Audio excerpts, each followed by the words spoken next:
अर्चना। दिलीप आप? मैडम ने जो बैग दिया है, बैग दिखा। दिलीप ये सब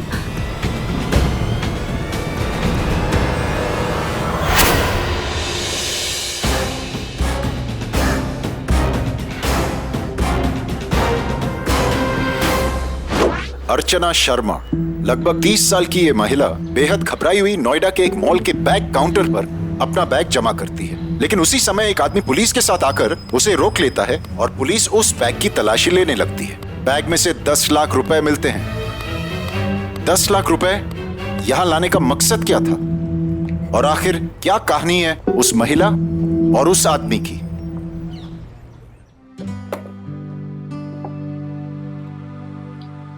बटन मिल गया मुझे। जल्दी जल्दी करते हैं, हाँ स्कूल जाना है ना अभी। इधर आ जाओ, ये लो तुम्हारा टिफिन, ये बैग। इधर आओ, चलो। मम्मा ये तो रेड बटन और शर्ट तो येलो है। पता है बेटा, लेकिन कितना बटन तोड़ते हो? सारे येलो बटन टूट चुके हैं, अभी इसी रेड बटन से काम चलाना पड़ेगा। पर सब लोग मेरे स्कूल में मजाक उड़ाएंगे। अरे नहीं, कोई नहीं मजाक उड़ाएगा। आज पहन लो, मैं शाम को तुम्हारे लिए नई शर्ट लेके आऊंगी। अरे बस आ गई, चलो चलो चलो, जल्दी जल्दी जल्दी जल्दी। ये लो बैग, टिफिन। भैया दे दीजिए जरा। हाँ जी। थोड़ा जल्दी कीजिए भैया प्लीज। ये लीजिए। ओह गॉड, मैं लेट हो गई हूँ। लीजिए।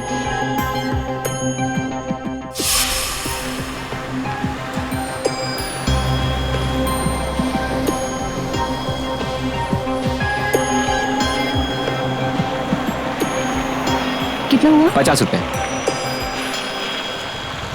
और अब मिसेस वर्मा बस निकल गई क्या?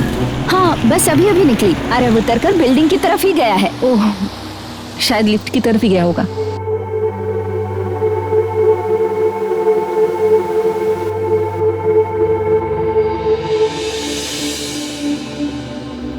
शायद पड़ गया होगा।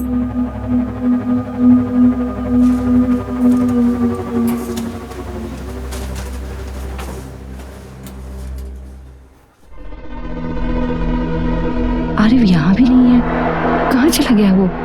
दिलीप को फोन करती हूँ।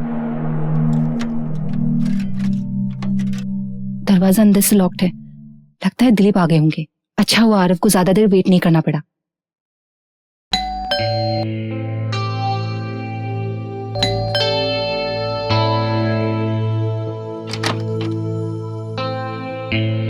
अब इतनी जल्दी आ गए घर? वो 28 नंबर वाले को घर दिखाना था, वो था नहीं, तो मैं सोचा घर से काम। अरे बेटा देखो, मामा क्या लेके आई है तुम्हारे लिए। आरव कहाँ गया? आरव नहीं आया अभी तक। क्या? आरव अभी तक घर नहीं आया? लेकिन मिसेस वर्मा ने तो उसे बिल्डिंग के अंदर आते हुए देखा है।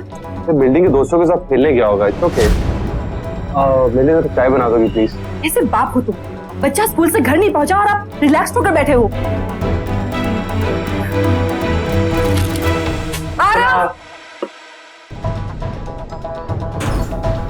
सुनिए, आपने आरव को देखा क्या? नहीं, नहीं देखा। लेकिन जी आपने आरव को देखा कहीं पर? नहीं, मैंने नहीं देखा।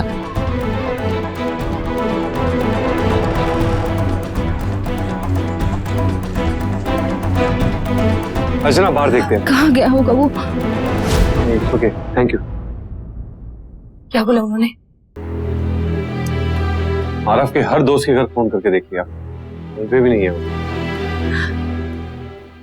कहाँ गया होगा? शाम होने वाली है, वो मुझे बिना बताए कहीं नहीं जाता। ना, तुम जानती हो वो शैतान है। वो शैतानियां करता है दिलीप, लेकिन वो अभी बहुत छोटा है। वो मुझसे इतनी देर तक दूर नहीं रह सकता। अर्चना मिल जाएगा वो। आपको आरव के जरा से भी फिक्र नहीं है ना? थोड़ी देर में रात होने वाली, वो मेरा बच्चा अभी तक घर नहीं पहुंचा। पता नहीं कहाँ होगा, क्या कर रहा होगा। मम्मा ये तो रेड बटन और शर्ट तो येलो है, और सब लोग मेरे स्कूल में मजाक उड़ाएंगे। कोई नहीं मजाक उड़ाएगा, आज पहन लो, मैं शाम को तुम्हारे लिए नई शर्ट लेके आऊंगी। New shirt. हाँ, मैं उसके लिए शर्ट देने जाती, ना देर हो जाती और ना वो मुझसे दूर हो जाता।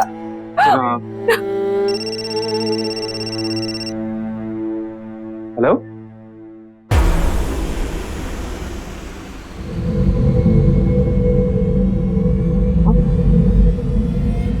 किसका फोन था? बताइए ना किसका फोन था? हाय आरव, आरव के किडनैपर का फोन था। एक प्रसिद्ध अंग्रेजी अखबार के मुताबिक हमारे देश में सन 2011 में लगभग 60,000 बच्चों का अपहरण हुआ था और इन 60,000 में से लगभग 22,000 बच्चों का कुछ पता ही नहीं चला। माना जाता है कि ज्यादातर इनमें से जो बच्चे हैं वो ह्यूमन ट्रैफिकिंग यानी मानव तस्करी का शिकार हो चुके। ह्यूमन ट्रैफिकिंग होता है इन बच्चों के अंगों का इस्तेमाल करना दूसरों के इलाज के लिए, इनसे गैर कानूनी रूप से घरों और फैक्ट्रीज में काम करवाना, भीख मंगवाना इनसे, और बाल वैश्यवृत्ति यानी चाइल्ड सेक्स वर्कर के रूप में इनका इस्तेमाल करना। दोस्तों, बेहद चौंकाने वाली बात यह है कि इन अपराधों की संख्या हमारे देश में हर साल लगभग 10 से लेकर 12% बढ़ती जा रही है। हमारे देश में दोस्तों लगभग हर 8 मिनट में एक बच्चे का अपहरण होता है। इस तरह की घटनाओं से बचने के लिए सभी को, खास करके माँ बाप को, अपने करीबी रिश्तेदारों या फिर जान पहचान वालों या दोस्तों पर भरोसा करने से पहले पूरी तरह से तसल्ली कर लेनी चाहिए कि माँ बाप के गैर मौजूदगी में वो लोग उनके बच्चों के साथ कुछ गलत तो नहीं कर देंगे। साथ में माँ बाप को उनके बच्चे के स्कूल को भी इत्तला कर लेनी चाहिए कि कौन व्यक्ति उनके बच्चे को स्कूल बस से बस स्टॉप पर लेने आने वाला है, और अगर किसी दिन किसी भी कारण वो व्यक्ति उनके बच्चे को लेने नहीं आता तो बस कर्मचारियों को माँ बाप को फोन कर लेना चाहिए, और अगर किसी भी वजह से फोन पर संपर्क नहीं हो सके तो बस के कर्मचारी को खुद बच्चे को उसके घर तक पहुंचाना चाहिए या फिर वापस स्कूल ले जाना चाहिए। हर बच्चे की सुरक्षा की जिम्मेदारी उसके माँ बाप के साथ साथ स्कूल की भी है, और स्कूल और उसके कर्मचारियों को सख्ती से नियमों का पालन करना चाहिए।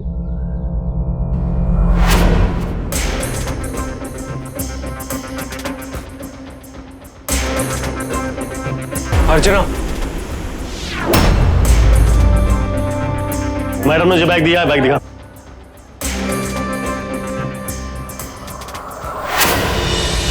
आपको मेरे आरव की कोई परवाह नहीं है। किडनैपर ने कहा था ना अगर पुलिस को इन्फॉर्म किया तो वो मेरे आरव को मार डालेगा। अर्चना काम डाउन। मुझे सिर्फ बैंक वालों का फोन आया कि तुमने 10 लाख रुपए निकाले हैं।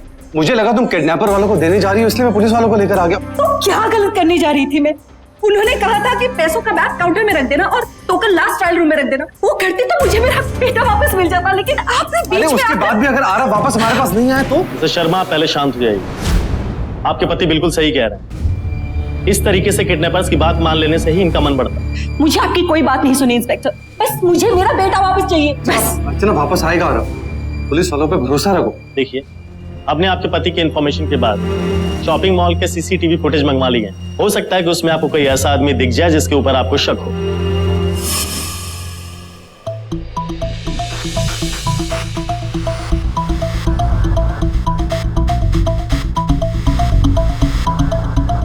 नहीं इंस्पेक्टर साहब, यहाँ ऐसा कोई नहीं है जिन्हें हम पहचानते हो। मिस्टर शर्मा, आप हमें वो नंबर दिखाइए जिस नंबर से पैसा मांगने के लिए फोन आया था। जी, ये नंबर इंस्पेक्टर साहब, कल शाम को इस नंबर से फोन आया था पहली बार, और फिर आज सुबह इस दूसरे नंबर से फोन आया जिसमें उसने मॉल में पैसे लाने को बोला।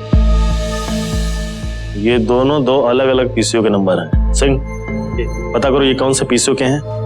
हमें पूछताछ की शुरुआत यहीं से करनी होगी। Thank you. दिलीप के द्वारा मिले गए नंबरों के आधार पर पुलिस ने उसी दिन से जांच पड़ताल शुरू कर दी। दोनों पीसीओ वालों से पूछताछ की, लेकिन उनसे कुछ पता नहीं चला, क्योंकि रोज कई लोग फोन इस्तेमाल करने पीसीओ तो आते ही हैं। फिर पुलिस ने स्कूल के बस ड्राइवर और मिसेस वर्मा से पूछताछ की और उनसे पता चला कि उन्होंने आरव को बस से उतरकर बिल्डिंग तक जाते हुए देखा था। अब वहां से आरव कहां गायब हो गया, यह जानने के लिए पुलिस ने उसी बिल्डिंग के वॉचमैन से पूछताछ शुरू की। कल आरव को स्कूल बस से उतरकर बिल्डिंग में जाते हुए तुमने देखा? नहीं साहब, मैंने नहीं देखा। क्यों? साहब मैं ड्यूटी पे नहीं था। कौन था ड्यूटी पे? अब दोपहर को मेरी थोड़ी तबीयत खराब हो गई तो मैं यहाँ ड्यूटी पे कोई नहीं था। तुम जाओ। सिंह सर, आरव की किडनैपिंग बस से उतरने और इस बिल्डिंग तक पहुंचने के बीच में ही हुई और जिस किसी ने भी ये कांड किया है उसको आरव के टाइम के बारे में पूरा पता था कि वो कब आता है कब जाता है। उसको सिर्फ एक मौके की तलाश थी। मिसेस शर्मा आरव को लेने के लिए गई, उन्हें देरी हुई और किडनैपर को मौका मिला। सर, मैं दवा के दुकान वाले से पूछताछ करता हूँ, शायद उसने कुछ देखा हो। जाओ।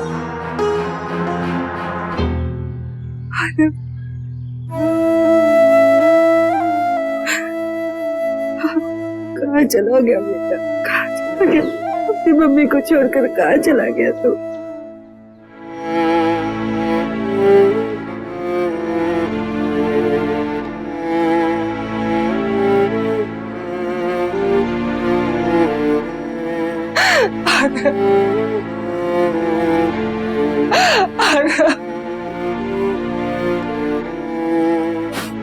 आरव कहाँ चले गया?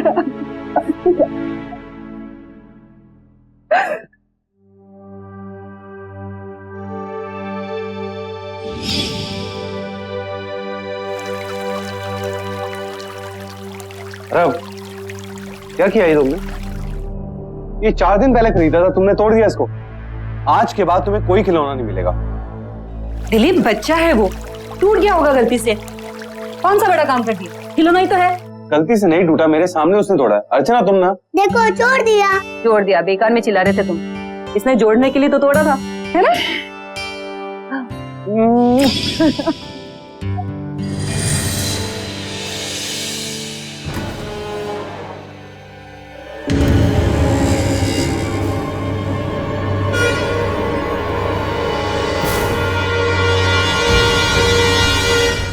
मम्मा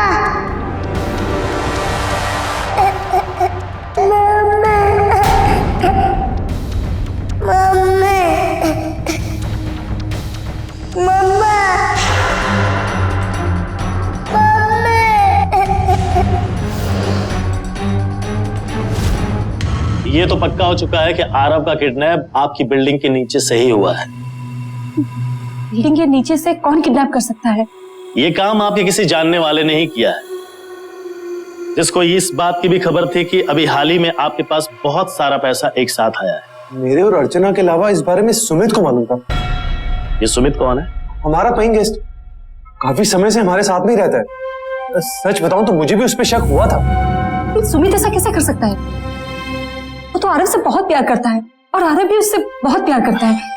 इंस्पेक्टर साहब, वो नहीं हो सकता। सर शर्मा, आप सिर्फ हमें इतना बताइए कि सुमित अभी कहाँ मिलेगा। एक प्रसिद्ध वेबसाइट के आंकड़ों के मुताबिक लगभग 29% बच्चों का अपहरण उन्हीं के जान पहचान के लोगों द्वारा किया जाता है। आरव के मामले में भी पुलिस को यही शक था और इसलिए पुलिस पहुंची सीधे सुमित के पास। राहुल भाई, ये फोटोग्राफ्स मेरे को कब तक मिल जाएंगे? कल शाम तक। मैं खुद ही पहुंचा देता हूँ। देखो, लेट मत करवाना, मुझे एक फैशन शो के लिए सबमिट करनी, ठीक है? चलो अभी मैं चलता हूँ, लेट हो रहा हूँ। Thank you.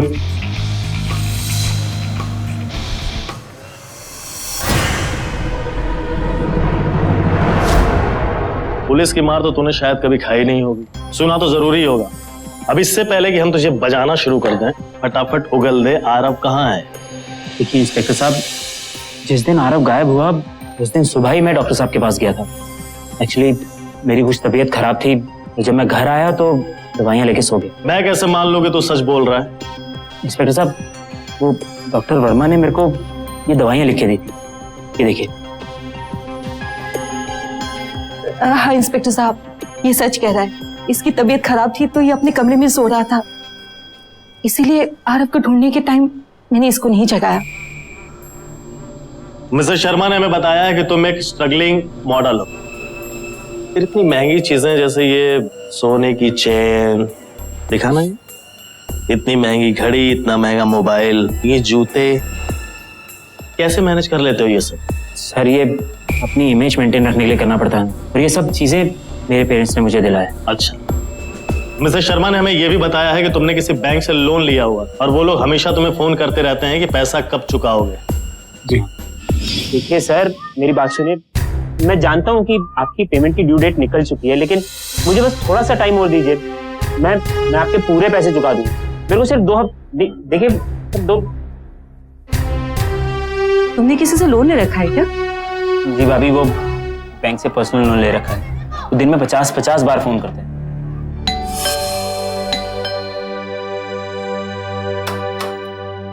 अरे सुमित, तुम? नमस्ते भाभी। नमस्ते। अरे भाभी, आपको आज एक बहुत अच्छी खबर सुनानी है। अच्छा, पहले ये लीजिए, ये क्या है? आपके लिए साड़ी। अरे दिलीप भैया, Thank आप you. घर पे ही हैं?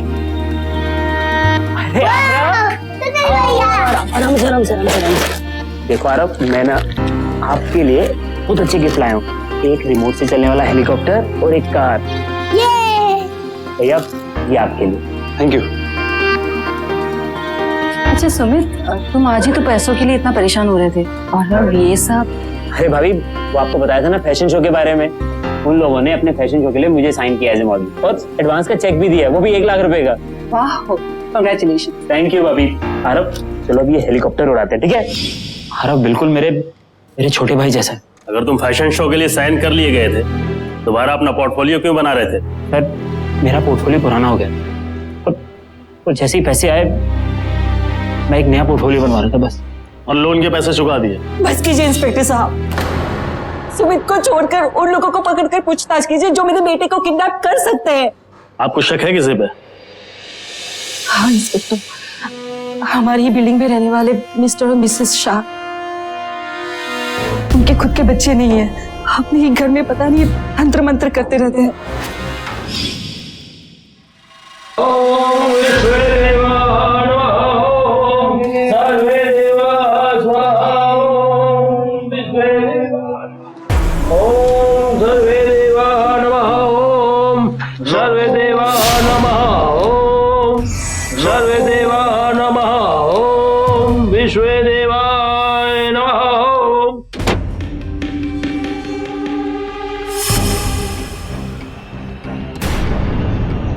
ये मिसेस शाह इनके अपने बच्चे तो है नहीं, और तांत्रिक बाबा के कहने से ये अपने बच्चे के लिए पता नहीं अपने घर में क्या क्या तंत्र मंत्र की पूजा करती रहती हैं। हाँ, एक दिन मैंने इनको देखा था पूजा करते हुए, मैं तो बहुत डर गई थी। आपको पता है 2 दिन पहले मैंने न्यूज चैनल में देखा था, एक आदमी ने अपने बच्चे को पाने के लिए दूसरे के 7 साल के बच्चे की बलि चढ़ा दी। बेटा आरव, देख मैं तुम्हारे लिए गाजर का हलवा लेके आई, खाओगे ना बेटा? प्लीज मेरी बेटी से दूर रहो। मैं तो इस बच्चे को गाजर का हलवा खिलाने आई थी। क्या भरोसा हलवे में क्या मिला कर लाई हो, खुद की औलाद तो है नहीं, इसलिए मेरे ही बेटे के पीछे पड़ गई हो। बेटा चलो।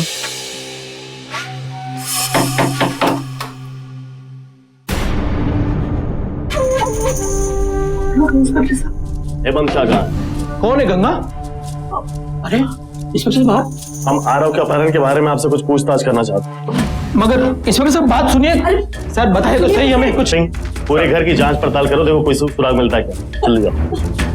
मिसेस शर्मा को ये शक है कि उनके बेटे को आप दोनों लोग नुकसान पहुंचाना चाहते थे, और आप दोनों ने ही मिल करके उसका अपहरण करवाया है। अरे इसे कैसे हो सकता है? किसी बच्चे को हलवा खिलाना नुकसान पहुंचाना नहीं कहते। और ये घर में क्या लगा रखा है? ये जादू टोना तांत्रिक क्या है ये? ऐसा कुछ भी नहीं है। असल में हमारे एक बाबा हैं, उन्होंने बच्चे के लिए ये पूजा पाठ बताई है, बस हम लोग यही पूजा कर रहे थे। अब ये देख के सब लोग गलत समझे तो हम क्या करें? इसमें हमारी क्या गलती है? हाँ सर, माना कि हमारी कोई औलाद नहीं है, लेकिन इसका ये मतलब नहीं कि हम किसी दूसरे की संतान को नुकसान पहुंचाएंगे। हम लोग ऐसे नहीं है सर। क्या हुआ? पूरे घर को सर्च किया, कुछ भी नहीं मिला। आरव जिस दिन गायब हुआ था उस दिन आप लोग कहाँ पे थे? सर सुबह से हम लोग यहाँ पास वाले भैरव मंदिर पे गए थे, शाम को देरी से लौटे। अगर आपको यकीन नहीं तो आप पंडित जी से पूछ सकते हैं। ठीक है, अगर आगे कोई पूछताछ करनी होगी तो आपको पुलिस स्टेशन आना पड़ेगा। जी बिल्कुल आएंगे सर, बिल्कुल आएंगे। चलो। इंस्पेक्टर आप उन लोगों को अरेस्ट क्यों नहीं कर रहे हैं? वो लोग झूठ बोल रहा है, मैं जानती हूँ उन लोगों ने मेरे बच्चे को चुराया। मिस्टर शर्मा, बगैर सबूत के हम किसी को अरेस्ट नहीं कर सकते। लेकिन इंस्पेक्टर मिस्टर शाह कितना सच बोल रहे हैं, पहले हम उनका क्रॉस चेक तो कर लें। अगर वो हमसे कोई झूठ बोल रहे होंगे फिर हम उनके खिलाफ एक्शन ले सकते हैं। सिंह, आपने पुलिस को मिस्टर और मिसेस शाह को अरेस्ट करने को लेकर कुछ कहा क्यों नहीं? क्या आरव की जरा से भी चिंता नहीं है आपको? जो चिंता है, लेकिन अभी क्या करूं? हाँ मैं जानती हूँ, आरव आपका बेटा नहीं है ना, इसलिए जो हो रहा है होने दो, पुलिस को अपना काम करने दो। अगर आपका खुद का बेटा होता तो आप इस तरह से बैठे नहीं होते, जरूर कुछ करते। आरव से कभी बस करो अर्चना, मैं कितनी बार बोल चुका हूँ कि मैं आरव को अपने बेटे की तरह मानता था। नहीं दिलीप, तुमने उसे अपना बेटा कभी नहीं माना। सब याद है दिलीप। एक बात कहूँ, बोलो। तुम्हें लगता है कि अब हमारा अपना बच्चा होना चाहिए? दिलीप, आरव को और थोड़ा सा बड़ा हो जाने दो। दूसरा बच्चा आने से आरव की केयर ठीक से नहीं हो पाएगी। You know what I mean to say. अर्चना, तुम पहले बोलती थी कि आरव को हमारे साथ एडजस्ट होने दो, अब तुम बोलती कि आरव अभी छोटा है, तो बड़ा होने दो। फिर तुम बोलोगी कि आरव की स्टडीज हैं, वो पहले कंप्लीट होने दो। तुम कब तक आरव को बहाना देकर ना बोलती रहोगी? मम्मी, आरव, मैं अभी आती हूँ। अर्चना, मैं तुम्हें कितना भी कन्विंस कर लूं, तुम इस बात को कभी नहीं मानोगी कि मैं आरव को अपने बेटे की तरह मानता था। हाँ मैं नहीं मानूंगी, क्योंकि मुझे मालूम है वो तुम्हारी आंखों में खटकता था, उसको डांटते थे। नहीं अर्चना, आप दोनों एक दूसरे से लड़ना बंद करेंगे और जरा ये सोचेंगे कि हम इधर उधर किसी और पे शक करने के बजाय ये सोचें कि कौन हो सकता है ऐसा। अरे एक आदमी है जो भाभी से बहुत जला बुना बैठा था, हो सकता है उसने आरव का किडनैप किया हो। कौन? अरे भाई जो हुआ बहुत बढ़िया हुआ। अरे शंकर, ऐसा क्यों बोल रहे हो भाई? अरे क्या कह रहे हैं, थप्पड़ मारा था हमको काली। अब तुम ही बताओ क्या किए थे? केवल आंखें जो सेक रहे थे, तो छेड़ तो नहीं दिए थे, क्या इज्जत लूट ली थी अर्चना मैडम की?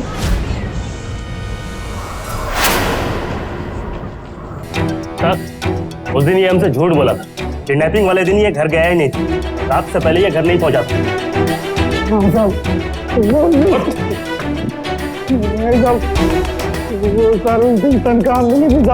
इसलिए मैं जुआ खेलने चला गया साहब, दीदी को पता न चले, इसलिए मैंने आप लोगों से झूठ बोला था। अब तो सच बोल रहा है, इसकी क्या गारंटी है? सब लोग सोसाइटी के सामने जो पान वाला साहब, वो भी साहब मेरे साथ था। सुनो, अगर तूने इस बार झूठ बोला ना, ये डंडा देख रहा है। आप पान वाले से पूछिए, आप मैं सच बोल रहा हूँ। वॉचमैन के दिए गए बयान को पुलिस ने पान वाले से क्रॉस चेक किया। पता चला कि वो सच बोल रहा था। इस केस में जिस किसी पे भी पुलिस को या फिर अर्चना दिलीप को शक होता, शुरुआती जांच में ही वो शक बेकार साबित हो जाता। पूरे 2 दिन हो गए थे आरव का किडनैप हुए, लेकिन पुलिस को आरव या उसके किडनैपर की कोई पुख्ता जानकारी नहीं मिली थी। सोचिए क्या हालत होगी उस माँ की जिसे ये भी नहीं पता था कि उसका बेटा कहाँ है, किस हाल में है। वो तीनों के तीनों फाइल्स लेकर के मेरे टेबल पर चले आओ तुरंत। इंस्पेक्टर, मैं आज सोच के आई हूँ, जब तक मुझे मेरा बेटा नहीं मिलता मैं यहाँ से नहीं जाऊंगी। देखिए, हम लोग अपनी तरफ से पूरी कोशिश कर रहे हैं। सर, हाँ बोलो। मिस अर्चना की बिल्डिंग के पास एक एटीएम है। बिल्डिंग में आने जाने वाले गेट के एकदम सामने। बैंक से उस एटीएम का सीसीटीवी फुटेज मंगवा लिए। Very good. देखिए, शायद इससे कुछ पता चल सके। आप भी आइए हमारे साथ।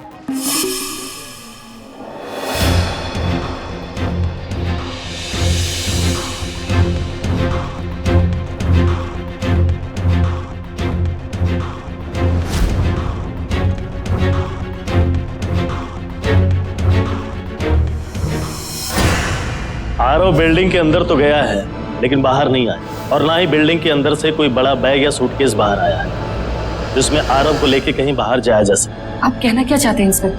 मिस्टर शर्मा, मुझे लगता है कि आरव अभी भी आपके बिल्डिंग के अंदर ही। सिंह, इनकी पूरी बिल्डिंग का सर्च वारंट। सर, हमें आपके बिल्डिंग के हर घर की तलाशी लेनी होगी।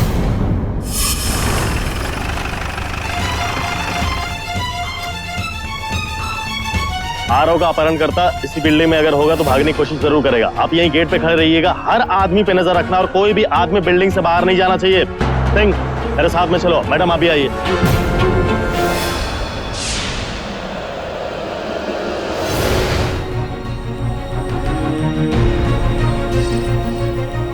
एक्सक्यूज मी जी, आपने कहीं आरव को देखा? जी नहीं। मतलब आपके फ्लोर पे खेलने के लिए आया हुआ हो या फिर ऊपर गया हो? नहीं देखा सर। अभी बिल्डिंग के चारों तरफ का सर्च करो तुम। कमरे की तलाशी नहीं हुई ना। हवलदार, जी सर। ताला तोड़ो।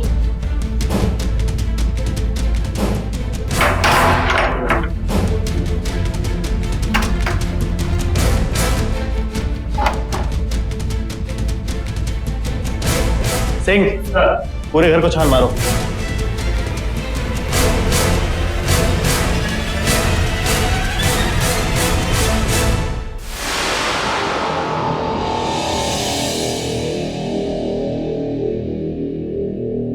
इंस्पेक्टर, ये तो आरव का बैग है। आरव का बैग? इसका मतलब आरव को यहीं पे छिपा के रखा गया था और हमारे आने से पहले ही आरव को यहां से हटा दिया गया। सिंह साहब, ये रहा आरव का बैग। किडनैपर बिल्डिंग के आसपास में ही होगा कहीं। जल्दी चलो। हम लोग पूरी कोशिश कर रहे हैं, बहुत ही जल्दी आरव का पता हमें चल जाएगा। ये आरव का पता चला? पहले ये बताओ कि तलाशी का वक्त कहाँ था? मैं जरूरी काम से कहीं पर गया था। क्यों? बहुत जरूरी काम रहा होगा ना। 703 से आरव का बैग मिला है और जब हमने इंक्वायरी की तो पता चला कि वो फ्लैट मिस्टर खुराना का है। लेकिन मिस्टर खुराना तो यहाँ पे रहते नहीं और चाबी आपके पास रहती है, तो क्या आप उनके फ्लैट के ब्रोकर? अभी बोलो कहाँ थे? जी पापा, जी आरव का भी कुछ नहीं पता चला। आरव का भी कुछ नहीं पता चला पापा। जी हाँ, उनकी चाबी मेरे पास रहती है। उनको अपना फ्लैट बिकवाना था और कोई बात नहीं है। फ्लैट बिकवाने के लिए चाबी दी है ना, और तुमने इस्तेमाल कर लिया आरव को छिपाने में। आप क्या बकवास कर रहे हैं? चुप रहो, ज्यादा बनने की जरूरत नहीं है। तुमने ही आरव का अपहरण किया है, सारे सबूत हमारे पास हैं। तुम्हें जैसे ही पता चला कि यहाँ पर हम तलाशी के लिए आ रहे हैं, तुमने आरव को यहाँ से गायब कर दिया। आप क्या बकवास कर रहे हैं? इसीलिए तलाशी के वक्त आप हमारे साथ में नहीं थे। दिलीप, कहाँ है मेरा आरव? मुझे मेरा आरव लौटा दो दिलीप। मेरा आरव मुझे दे दो, मुझे मेरा बेटा लौटा दो। अच्छा, तुम मुझ पे शक कर रही हो? मैं आप पे शक कर रही हूँ क्योंकि आप आरव को कभी पसंद नहीं करते थे। आपने उसे कभी पसंद नहीं किया, कभी प्यार नहीं किया। मैं अपना बच्चा चाहता था, इसका मतलब ये नहीं कि मैं आरव को किडनैप कर लूंगा। दिलीप, आप जो चाहोगे मैं वो सब दूंगी। आप अपना बेटा चाहते हो ना, मैं दूंगी, लेकिन मुझे मेरा बेटा लौटा दो दिलीप। अर्चना, मेरा विश्वास करो, मुझे नहीं पता आरव कहाँ पर है। हवलदार, ले चलो इसे। दिलीप प्लीज। अर्चना, मेरा विश्वास करो, मुझे नहीं पता आरव कहाँ पर है। ऐसा क्यों मिस्टर किया? शर्मा, आप अपना ख्याल रखिए, आरव हमें बहुत जल्दी मिल जाएगा। दिलीप, आपने ऐसा क्यों किया? मेरा बेटा लौटा। फ्लैट नंबर 703 से मिले आरव के बैग और उस फ्लैट की चाबी दिलीप के पास होने से अचानक दिलीप मुख्य आरोपी लगने लगा। और उसके पास वजह भी तो थी। सब जानते थे कि आरव दिलीप का अपना बेटा नहीं है और अर्चना से आरव को लेकर दिलीप और अर्चना के बीच बहुत झगड़े भी होते थे। और इसी वजह से 3 दिन तक पुलिस ने सख्ती से दिलीप से पूछताछ की। सब तरीके आजमाए गए पर दिलीप आरव के अपहरण में अपना हाथ होने से मना कर दिया। यहां तक कि अर्चना की मिन्नतों के बाद भी दिलीप यही कहता रहा कि उसने आरव का अपहरण नहीं किया है। अब पुलिस के सामने कई अहम सवाल खड़े हो गए थे। अगर दिलीप ने आरव का अपहरण नहीं किया है तो फिर किसने किया है? और अगर दिलीप ने किडनैप किया है आरव का तो फिर उसने आरव को कहां छुपा रखा है? आखिर आरव है कहां? अरे कितना सारा कचरा फैला के रखा है यहाँ पे। बदबू के मारे खड़े भी नहीं रह सकते। पता नहीं कैसे गंदे लोग रहते हैं यहाँ पर। अरे ये क्या हुआ? अरे किसने ये गंद फैला रखी तुम्हें नहीं पता? सोसाइटी इतनी गंदी हो रखी, क्या काम करते हो तुम? चेक करो कहाँ से बदबू आ रही है। जल्दी जाओ, जाओ चेक करो, जल्दी करो, चेक करो।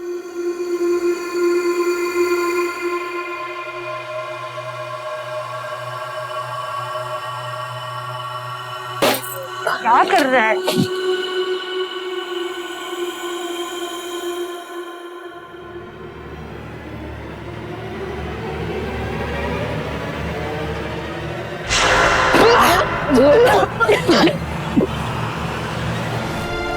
जो अर्चना अपने बेटे आरव के लिए हमेशा अपने पति दिलीप से झगड़ा करती थी, दूसरा बच्चा नहीं चाहती थी, वो अर्चना अपने उसी बेटे आरव की लाश को देखकर बुरी तरह से टूट गई। उसकी जिंदगी थम सी गई और इस सब के लिए वो अपने पति दिलीप को जिम्मेदार मानती थी और इसीलिए उसने दिलीप को आरव के अंतिम संस्कार के लिए आने तक नहीं दिया।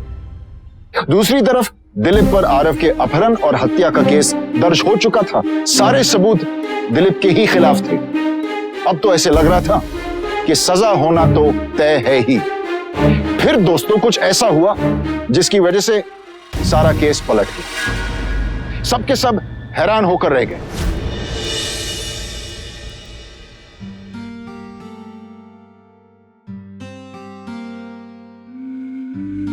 मम्मा मुझे अपने हाथ से खाना खिलाओ ना।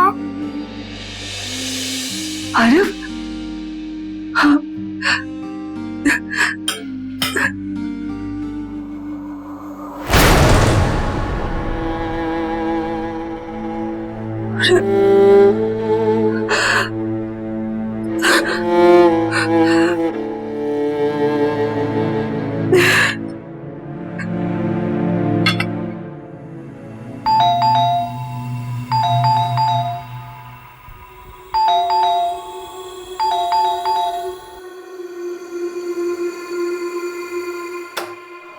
सुमित कहाँ है?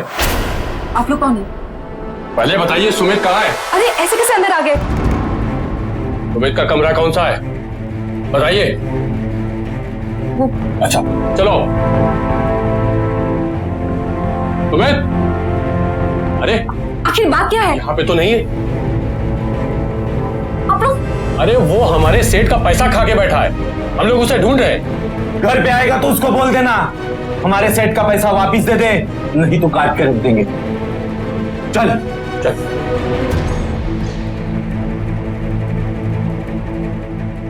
सुमित ने ऐसे गुंडों से पैसे ले रखे हैं, विश्वास नहीं होता।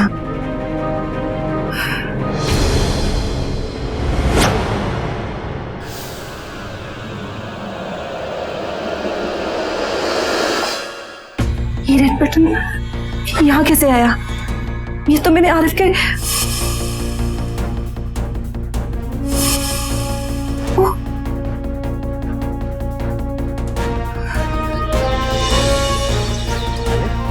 तूने एक मासूम बच्चे की जान ले ली। बोल क्यों किया ये सब? पैसों के लिए?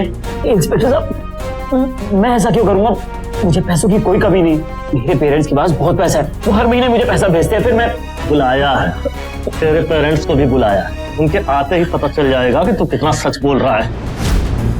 साहब, हम ही सुमित के माता पिता हैं साहब। आप हमें एक बात बताइए कि हर महीने अपने बेटे को आप कितने पैसे भेजा करते थे उसके खर्चे के लिए? साहब, हम तो छोटे मोटे किसान हैं, इतने बड़े शहर का खर्चा हम नहीं उठा सकते हैं साहब। सुमित खुद ही अपना खर्चा यहाँ वहाँ काम करके चलाता है साहब। देखिए सर, हमारा तो काम ही ब्याज में पैसे दे। सुमित ने हमसे बोला था कि कुछ दिन बाद उसे बहुत सारे पैसे मिलने वाले, फिर वो हमारे पैसे लौटा देंगे, लेकिन ना तो उसने ब्याज दिया ना मूल चुकाया। सुन, तेरे माँ बाप पैसे देने की हालत में तो है नहीं, और तूने भी ब्याज पे पैसे उठा लिए। अभी सारी बातों को सच सच उगल दे, समझा? नहीं तो ये जो तेरा मॉडल वाला फेस है ना, साले मार के इतना बड़ा सुझा दूंगा मैं, और पूरी जिंदगी आईना देखते हुए डरेगा तू, समझा? बोल। हाँ, मैंने आरव को किडनैप किया था। और क्या करता मैं? फंस चुका था मैं। इस फैशन शो से मुझे पैसे मिलने वाले थे, इस स्पॉन्सर ने हैंड मूवमेंट पे किसी और मॉडल को साइन कर लिया। अब पैसों का कहीं से इंतजाम नहीं हो रहा था, कहीं से भी नहीं। बहुत कर्जे में फंस गया था मैं। मुझे पता चला कि दिलीप भैया की कोई डील हुई है, उसमें उन्हें 10 लाख रुपए मिलने वाले। बस मैंने तभी प्लान बना लिया कि मैं आपको किडनैप करूं। मुझे मालूम था कि 703 नंबर फ्लैट की चाबी दिलीप भैया के पास पड़ी। बस किसी तरह मैंने वो चाबी चुरा ली और उसकी डुप्लीकेट चाबी बनवाई, और मैं मौके की तलाश करने लगा, और वो मौका भी मुझे बहुत जल्द मिल गया। आरव स्कूल से वापस आया था, अर्चना भाभी उसे पिक करने गई थी और वो लेट हो गई थी। हाय सुमित भैया। हाय आरव, तुम चलो घर चलते हैं। आरव, टीचर कहती है ना, केयरिंग इज केयरिंग। देखो मैं आपके लिए क्या लाया हूँ, चॉकलेट। लो। थैंक यू भैया। अरे अभी से थैंक यू मत करो, अभी तो तुम्हारे लिए बहुत बड़ा सरप्राइज है। लो, अरे भैया, अभी थोड़ा सा इंतजार करो, अभी दिखाता हूँ क्या सरप्राइज है तुम्हारे लिए, ठीक है? और आराम से। भैया बताओ बताओ ना क्या है सरप्राइज। अरे आपके लिए बहुत बढ़िया सरप्राइज है। बताओ ना, पहले बताओ क्या है सरप्राइज। देखो जो सामने फ्लैट है ना, उसके अंदर आपके लिए एक बहुत बढ़िया सरप्राइज गिफ्ट रखा है। चलो चल के खुद ही देखो, ठीक है?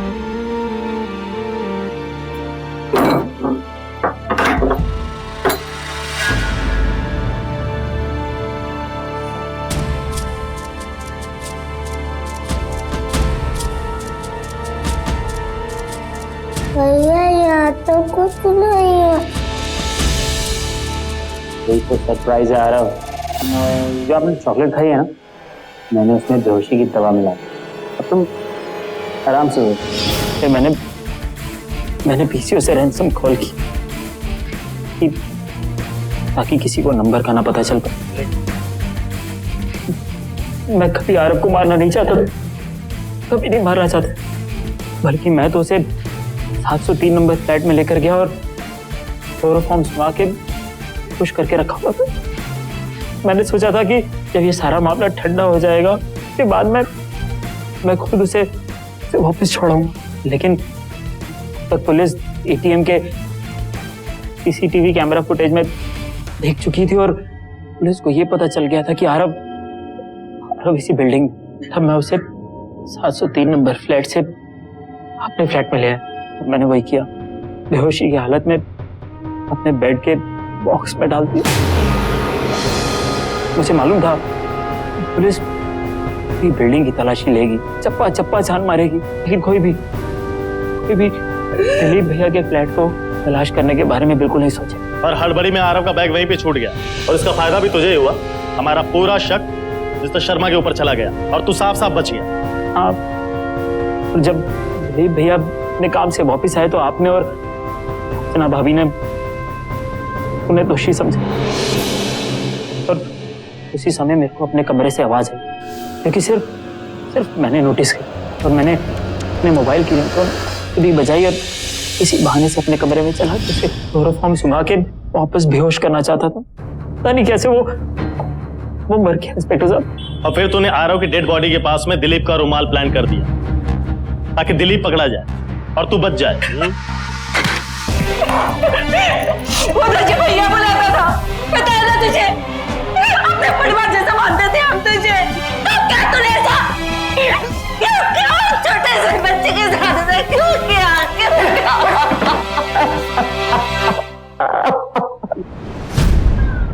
आजकल युवा चमक धमक वाली जिंदगी जीने की चाह में जिंदगी के सही मायने भूल जाते हैं। ऐशो आराम मस्ती भरी दिखावे की जिंदगी जीने के लिए उन्हें जरूरत पड़ती है ढेर सारे पैसों की, और वो अपनी ये जरूरत पूरा करते हैं कोई भी गलत तरीके गलत रास्ते अपनाकर, और आखिर आगे जाकर यही गलत तरीके दूसरों की और उनकी भी जिंदगी बर्बाद कर देती है, जैसे इस मामले में सुमित के साथ हुआ। एक प्रसिद्ध अंग्रेजी अखबार के मुताबिक पिछले 5 सालों में युवाओं के द्वारा किए गए अपराधों की संख्या लगभग 50 से लेकर 60% बढ़ चुकी है, और इनमें से कई युवा बड़े और अच्छे कॉलेजेस में पढ़ते थे। अगर इस मामले में भी अर्चना और दिलीप ने सुमित पर भरोसा करने से पहले, उसे पेइंग गेस्ट रखने से पहले, उसके परिवार और पिछली जिंदगी के बारे में जांच पड़ताल की होती, तो शायद आज उनका बेटा आरव उनके साथ होता। सावधानी में सुरक्षा है और सुरक्षा में ही सुकून। सावधान रहिए, सुकून से रहिए। इसी के साथ मैं आपसे विदा लेता हूं। कल फिर मुलाकात होगी ऐसी एक सच्ची घटना लेकर। तब तक सुरक्षित रहिए, खुश रहिए। सावधान इंडिया, इंडिया फाइट बैक। नमस्कार।